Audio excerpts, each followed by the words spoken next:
नफस को कंट्रोल करने के 12 तरीके। 1. तक़वा इख्तियार करना, अल्लाह के सामने जवाबदेही का एहसास पैदा करना। 2. नमाज कायम करना, दिल को मजबूत और गुनाहों से दूर रखती है। 3. रोज़ा रखना, ख्वाहिशात और गुस्सा पर बेहतरीन कंट्रोल सिखाता है। 4. ज़िक्र इलाही करना, दिल को पाक करता है और नफस को कमज़ोर करता है।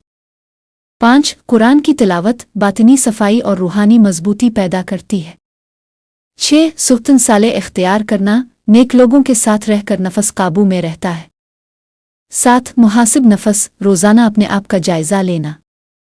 8. सब्र की मश्क, गुस्सा, ख्वाहिशात और तकलीफ पर सब्र नफस को कंट्रोल करता है।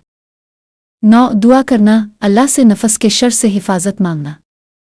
10. मुजाहिद नफस, अपनी ख्वाहिशात को महदूद करना और मुश्किल काम पर खुद को मजबूर करना। 11. हलाल और हराम की पाबंदी, हराम से बचकर नफस को कमज़ोर करना।